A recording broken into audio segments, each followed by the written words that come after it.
The queer community have many infamous misconceptions attached to them that make them prone to violence and hate crimes. Like anything newly introduced to the wider population, many false accusations and comments are widespread amongst those against it. One of the biggest harmful stereotypes against queer people, especially adults, is that queerness is inherently perverse, and queer people will deliberately go out to manipulate your children towards their perversion.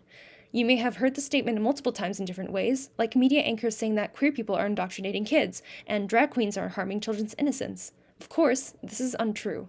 If heterosexuality isn't inherently sexual, then neither is queerness. This has been particularly relevant with drag kings and queens at the moment, where they are being punished and harassed simply for showing another type of self-expression.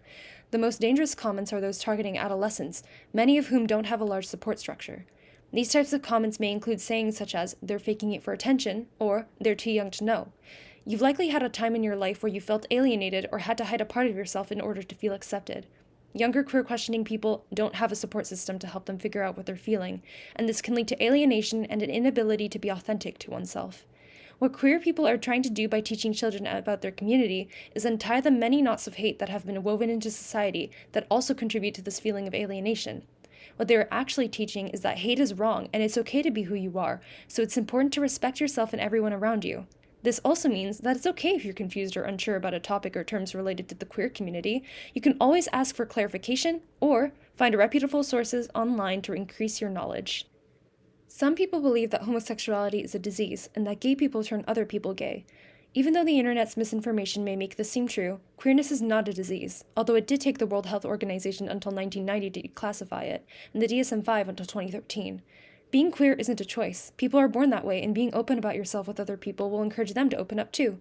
Putting a label on yourself requires a lot of introspection, and learning about these labels encourages that introspection. This gives people the tools to be able to identify themselves without feeling ashamed.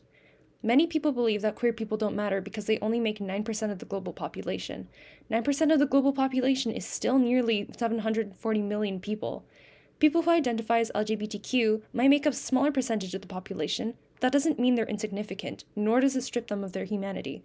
They are living, breathing, sentient people, and they are just as important as well. Now that you know some of the, albeit irrational, reasonings behind queerphobia, let's see how queerphobia affects queer people around the world. First, let's take a look at the state of queer affairs in Canada. On a federal level, the risk of the anti-trans legislation in Canada was calculated last November at a high risk, with 4 provinces, Alberta, Saskatchewan, Ontario, and New Brunswick, all within that warning. Luckily for us, British Columbia is pretty good for the rights and protection of queer people. Unfortunately, this isn't true for all Canadians.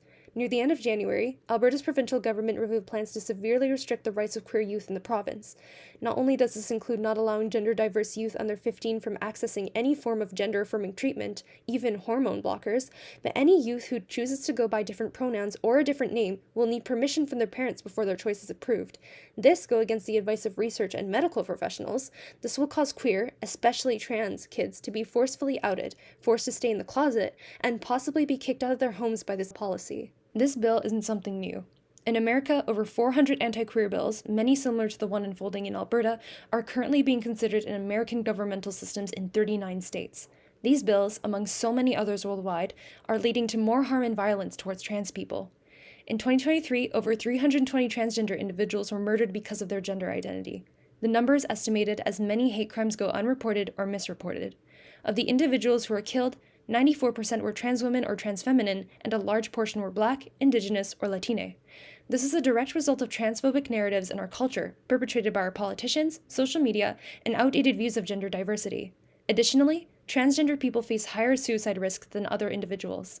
In a 2022 study conducted by the Trevor Project, 53% of transgender youth participants in a 34,000-person study considered attempting suicide in the past year. This number is highly concerning.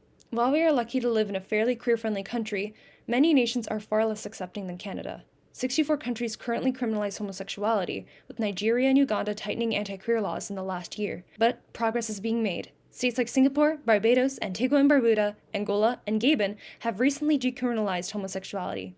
33 countries recognize same-sex marriage, and another 34 recognize civil partnership. It's important to note that a country's LGBTQ+ policies cannot be solely determined by marriage rights, and examining laws further is always important.